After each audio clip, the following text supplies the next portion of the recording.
No dia 6 de abril de 2026, 4 astronautas viveram algo que nenhum ser humano havia experimentado desde 1972. Eles passaram para o lado da Lua que nenhuma missão tripulada jamais havia alcançado com olhos humanos. E por 37 minutos, a Terra simplesmente desapareceu. Nenhum sinal, nenhuma comunicação, nenhum resgate possível. Eles eram os 4 seres humanos mais isolados da história da humanidade. A quase 400 mil quilômetros de tudo o que conhecemos. E o que eles viram lá, do outro lado, mudou o que sabemos sobre a Lua. Mas tem algo que a NASA não colocou no comunicado oficial. Algo que aconteceu a bordo da Orion e que quase ninguém está contando. E tem outra coisa que não para de me incomodar. Se já pousamos na Lua em 1969, por que raios a Artemis 2 nem tentou pousar? Hoje você vai entender tudo isso. E no final desse vídeo, garanto que você vai olhar para a Lua de um jeito diferente. Mas antes de continuar, se você caiu aqui de paraquedas, bem-vindo! Esse canal existe para contar a ciência do jeito que ela deveria ser contada e com os detalhes que os outros pulam. Se esse tipo de conteúdo te interessa, deixa o like agora. Não custa nada para você e faz toda a diferença para esse canal crescer. E se inscreve também. A missão Artemis 2 decolou no dia 1º de abril de 2026, do Centro Espacial Kennedy, na Flórida. A bordo, 4 astronautas numa cápsula batizada de Integrity. Integridade, em português, pela própria tripulação. Reed Wiseman, o comandante. Victor Glover, o piloto, e o primeiro homem negro a orbitar a Lua na história. Christina Koch, especialista de missão, a primeira mulher a alcançar a órbita lunar. E Jeremy Hansen, representante do Canadá, o primeiro não-americano a fazer essa jornada. 4 pessoas, uma cápsula, o equivalente interno ao espaço de 2 minivans. Sem quartos, sem divisórias, sem privacidade nenhuma. Por 10 dias. Agora imagina isso. Essa mesma cápsula custou 4,1 bilhões de dólares por lançamento. E o banheiro dela, o primeiro vaso sanitário da história de uma nave espacial, custou sozinho 23 milhões de dólares. 23 milhões de dólares num banheiro. E ele quebrou no 2º dia de missão. A urina congelou dentro das tubulações. Christina Koch teve que fazer o reparo remotamente, guiada por instruções do controle de missão em Houston. E quando ela conseguiu liberar o sistema, mandou pelo rádio, em voz de alívio: "A tripulação fica feliz." Esse é o lado que a NASA não anuncia em press release. Mas a missão em si era muito maior do que um banheiro congelado. No 6º dia, em 6 de abril, a Orion cruzou o ponto mais distante que qualquer ser humano já esteve da Terra. 406.700 quilômetros. O recorde anterior pertencia a Apollo 13, a missão do quase desastre de 1970. E estava de pé há 56 anos. A Artemis 2 bateu esse recorde e seguiu em frente. E então veio o momento. A cápsula Orion entrou na trajetória de contorno lunar. Os 4 astronautas se prepararam para cruzar para o lado da Lua, que, por definição, nunca fica voltado para a Terra. Antes de perder o sinal, Jeremy Hansen estava na janela. Ele olhou para baixo, para a superfície que avançava embaixo deles, e aí identificou uma cratera na fronteira entre o lado visível e o oculto. Uma cratera que ninguém havia nomeado ainda. Ele pediu ao controle de missão que registrasse um nome. "Perdemos alguém querido", disse ele, com a voz embargando. Seu nome era Carol, a esposa de Reed, mãe de Kate e Ellie. Gostaríamos de dar à cratera o nome de Carol. 30 segundos depois, o sinal foi cortado. Por 37 minutos, a Orion desapareceu do radar de tudo e de todos.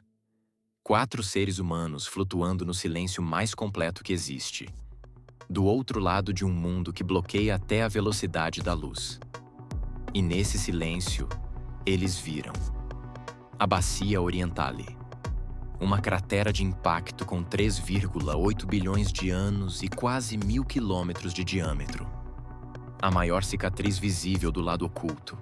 Sem nenhum humano jamais havia contemplado essa formação inteira com os próprios olhos, apenas sondas robóticas. A Artemis II foi a primeira missão tripulada a ver a Bacia Orientale completa, de vários ângulos, iluminada de um jeito que as missões Apollo nunca podiam alcançar. E então, aconteceu algo que eles não estavam preparados para ver. Um eclipse solar. Mas não um eclipse normal. Quando a Lua se posicionou entre a nave e o Sol, a sombra caiu de um jeito único. E a coroa solar, a camada mais externa do Sol, que normalmente só aparece por segundos durante eclipses terrestres, ficou exposta por quase 1 hora.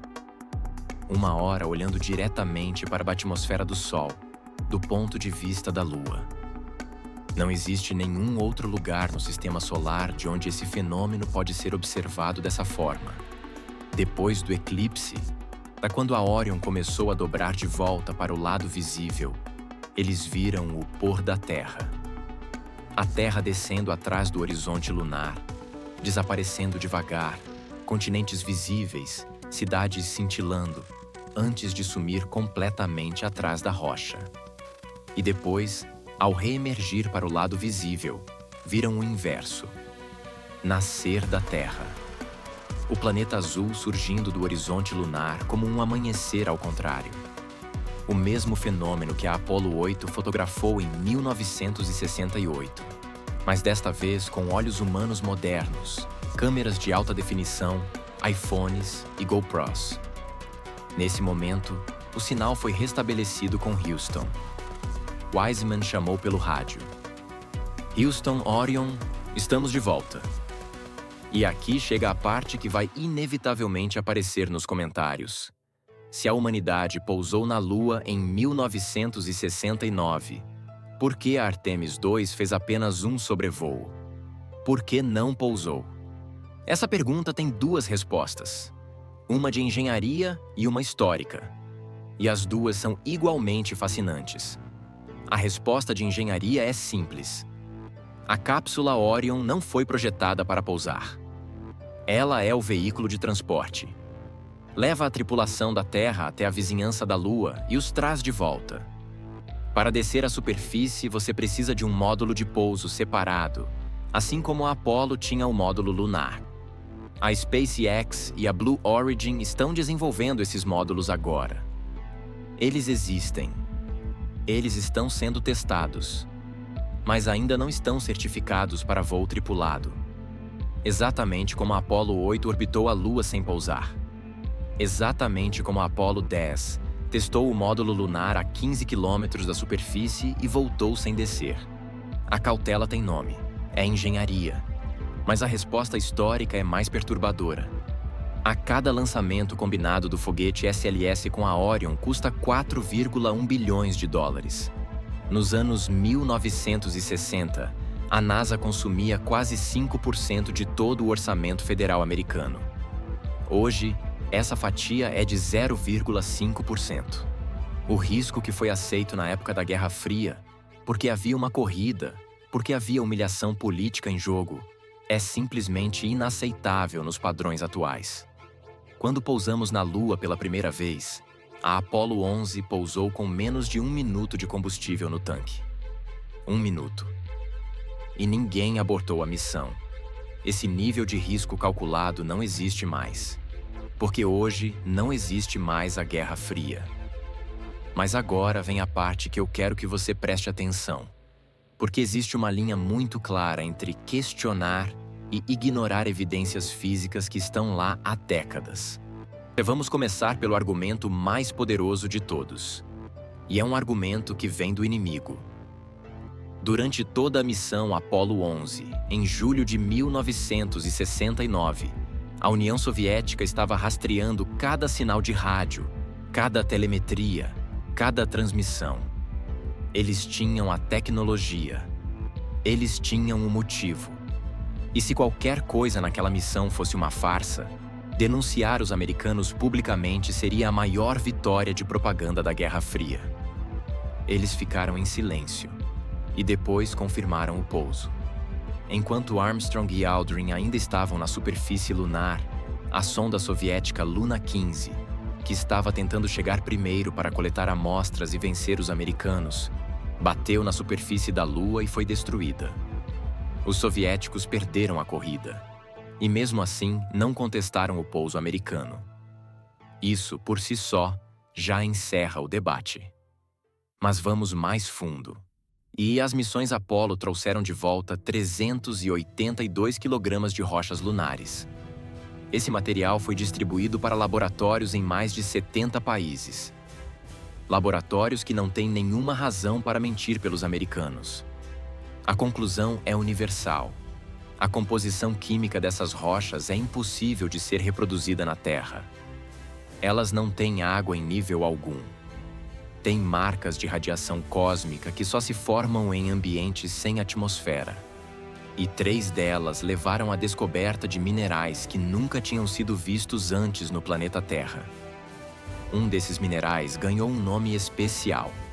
Ele foi batizado de armalcolita, formado pelas sílabas de Armstrong, Aldrin e Collins, os 3 astronautas da Apollo 11. Depois, os astronautas deixaram na superfície lunar algo chamado de retrorefletores. São espelhos de precisão que refletem feixes de laser. Todo dia, em observatórios no Japão, na França, nos Estados Unidos e na Itália, apontam lasers para a Lua. Os feixes batem nos espelhos e voltam. Isso permite medir a distância exata entre a Terra e a Lua, e inclusive confirmar que a Lua se afasta de nós cerca de 3,8 centímetros por ano. Alguém colocou esses espelhos lá. Se você acredita que não foram os astronautas, você precisa de uma explicação alternativa para como eles chegaram lá. E tem mais. Em 2009, o Japão e a Índia, países que não têm nenhuma aliança estratégica com os Estados Unidos que os obrigue a mentir, fotografaram os locais de pouso da Apollo com suas próprias sondas. As imagens mostram os módulos de descida, mostram os rastros dos rovers, preservados no vácuo lunar, sem vento, sem chuva, sem nada para apagá-los em mais de 50 anos. E por último, o programa Apollo envolveu 400 mil pessoas. Engenheiros, costureiras que faziam os trajes, matemáticos que calculavam trajetórias à mão. Manter um segredo dessa escala, por 56 anos, sem que uma única pessoa vazasse um documento, vendesse uma história, confessasse no leito de morte, é estatisticamente impossível. Para comparação, o Wikileaks expôs documentos classificados com muito menos pessoas envolvidas. O Watergate foi revelado por um grupo minúsculo de funcionários do governo. Conspiração em escala real não sobrevive ao tempo. Dito isso, vamos passar rapidinho pelos argumentos que mais aparecem, porque eles merecem uma resposta boa, não uma resposta preguiçosa. A bandeira estava se movendo. Não tem vento na Lua. Não tem mesmo. E é exatamente por isso que a bandeira tinha um arame horizontal costurado na borda de cima. Porque sem ele, o tecido cairia completamente no ambiente sem resistência de ar. O que você vê nos vídeos é a inércia do movimento de fixar a haste no solo. Quando o astronauta solta, o tecido oscila. E como não há ar para frear o movimento, essa oscilação demora mais para parar do que o normal. Se você pausar o vídeo, a bandeira está completamente imóvel. A física funciona exatamente como esperado. Não aparecem estrelas nas fotos. Esse é um argumento fotográfico, não espacial. A superfície lunar reflete intensamente a luz solar. Os trajes são brancos e também refletem muito. Para fotografar os astronautas iluminados, as câmeras precisavam de exposição curta. Assim como você não consegue fotografar estrelas num dia ensolarado na Terra mesmo olhando para o céu escuro, as estrelas estão lá. A câmera simplesmente não estava configurada para capturá-las. A tecnologia dos anos 60 não era suficiente. O computador de bordo da Apollo 11 tinha 72 kilobytes de memória. Isso é menos do que o chip de um carregador de celular moderno. Mas o que esse argumento ignora é que tecnologia não é sobre capacidade de armazenamento. É sobre saber o que você precisa calcular. Os engenheiros da época sabiam exatamente o que precisavam e construíram para isso. Com o mesmo princípio, a humanidade chegou em Marte com foguetes de propulsão química que existem desde os anos 50. Não é a complexidade do processador que importa. É o rigor dos cálculos. E a Artemis II voltou à Terra no dia 10 de abril. A Orion pousou no Oceano Pacífico, exatamente como planejado. A temperatura no escudo térmico durante a reentrada chegou a quase 2.800 graus Celsius, quase a metade da temperatura da superfície do Sol. Os 4 astronautas saíram da cápsula andando. E agora, o cronograma avança. A Artemis III, prevista para 2027, vai testar o acoplamento da Orion com os módulos de pouso comerciais. A Artemis IV, em 2028, vai pousar na Lua. 2 astronautas vão descer à superfície. Pela primeira vez em mais de meio século, pegadas humanas vão marcar o solo lunar de novo. Só que desta vez, o destino é diferente. Não é mais o equador lunar plano e fácil que as missões Apollo escolheram por segurança.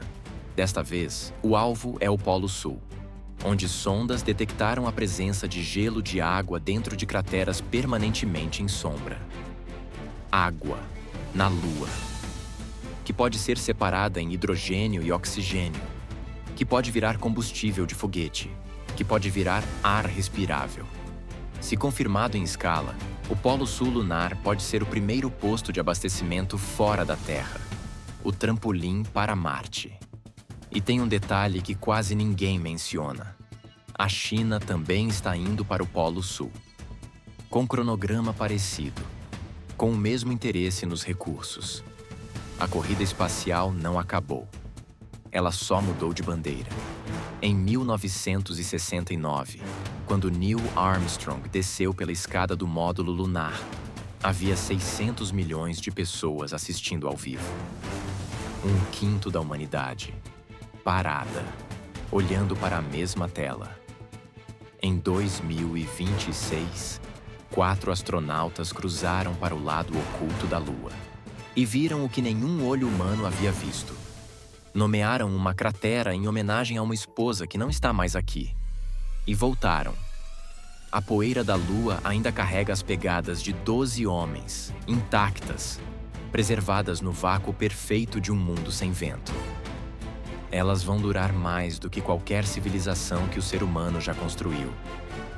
E muito em breve, novas pegadas vão se juntar a elas. Antes de você ir, qual desses detalhes mais te surpreendeu? Manda nos comentários. E se você conhece alguém que ainda acredita que o pouso foi farsado, manda esse vídeo para essa pessoa. Não para brigar, só para ver o que ela responde depois de assistir. Até o próximo.